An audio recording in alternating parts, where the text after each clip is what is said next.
Assalamualaikum warahmatullahi wabarakatuh. Bismillahirrahmanirrahim. Pada kesempatan kali ini kita akan membahas materi mengenai EVB. EVB atau faktor persekutuan terbesar adalah faktor persekutuan yang nilainya terbesar di antara faktor-faktor persekutuan lainnya. Dalam EVB ada yang namanya faktor.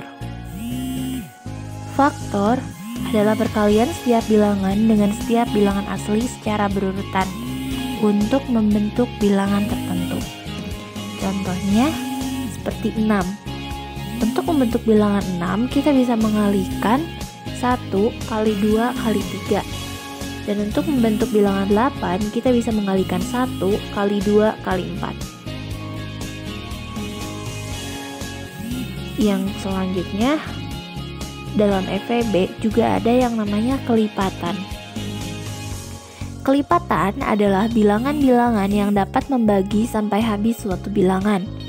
Contohnya, untuk kelipatan 10 itu ada 1, 2, 5, dan 10. Maksud dapat membagi sampai habis di sini, jadi 10 akan habis dibagi 1, jadi nggak ada sisanya.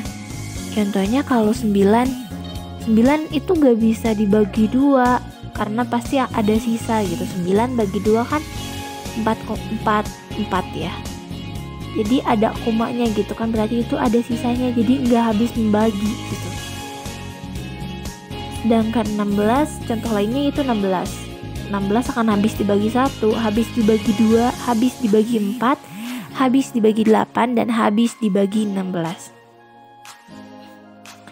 Selanjutnya ada cara menentukan EVB. Yang pertama itu dengan membandingkan faktor pembentuk bilangannya. Metode yang dapat kita lakukan untuk menemukan EVB dari suatu bilangan adalah dengan menentukan faktor pembentuk bilangannya. Langkah pertama yang kita lakukan adalah menentukan atau menguraikan faktor pembentuk bilangan tersebut. Contohnya, ketika kita ingin mengetahui EVB dari 10 dan 21, pertama kita uraikan dulu gitu. 10 1, 2, 5, 10 kelipatannya. 21 yaitu 1, 3, 7, dan 21. Yang selanjutnya, setelah kita membandingkan kedua faktor pembentuk bilangan dari bilangan-bilangannya, kemudian kita tentukan nih nilai terbesar yang sama di antara kedua bilangan itu apa. Nah, antara 10 dan 21 kan yang ada yang cuma angka yang samanya itu dari 10 dan 21 itu kan 1 ya. Yang paling besar itu kan 1 gitu. Jadi ketika kita dapatkan perbandingan yang sama dan terbesar dari kedua angka itu, maka itulah yang disebut EVB-nya gitu. Nah, EVB dari 10 dan 21 adalah 1. Adapun cara yang kedua untuk menentukan EVB, kita bisa menggunakan bilangan prima. Bilangan prima adalah bilangan yang lebih besar dari 1 dan tidak memiliki faktor kecuali dirinya sendiri. Contohnya yaitu bilangan prima meliputi 3, 5, 7, 11, 13, 17, 19, dan seterusnya. Langkah yang perlu kita lakukan yaitu dengan menguraikan setiap bilangan prima penyusun bilangan tersebut. Nah, seperti ini. Contoh, kita ketika ingin mengetahui EVB dari 35 dan 42, jika kita menggunakan bilangan prima, kita bisa membuat form faktor. 35 ini kan sama dengan 7 kali 5 ya ketika kita turunkan gitu. 42 bagi 2 itu 21, 21 bagi 3 7, sehingga didapatkan form faktor seperti yang terlihat di layar. Nah, setelah kita membuat power faktor tadi, kan kita identifikasi nih faktor prima dari kedua bilangan di atas.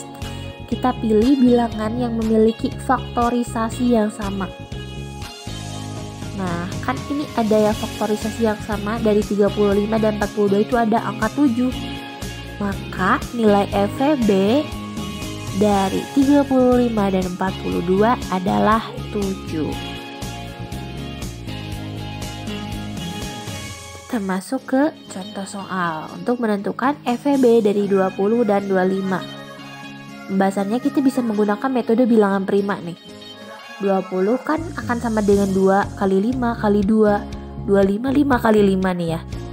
Jadi FVB-nya itu kan kita ada tahu nih, ada yang sama dari 20 dan 25 itu 5. Tapi untuk 25 kan berarti 5 pangkat 2 nih ya. Untuk FVB kita ambil pangkat yang paling kecil. Berarti cukup 5-nya saja. Gitu. Untuk contoh soal yang kedua, karena biasanya FEB juga ada yang berbentuk soal cerita. Contohnya yaitu kelas pertama terdiri dari 50 siswa, kelas kedua 45 siswa, dan kelas ketiga itu 80 siswa. Ketika kepala sekolah ingin membagi siswa menjadi beberapa kelompok dengan banyak anggota yang sama, berapa jumlah maksimum siswa di setiap kelompok dan berapa banyak kelompok yang terbentuk di kelas 1, kelas 2, dan kelas 3. Nah, bentuk soal yang seperti ini kita bisa menggunakan rumus dari FEB. Penjelasannya seperti ini. Kelas 1 itu 50 orang. Berarti kalau kita uraikan itu jadi 2 kali 5 pangkat 2 kan.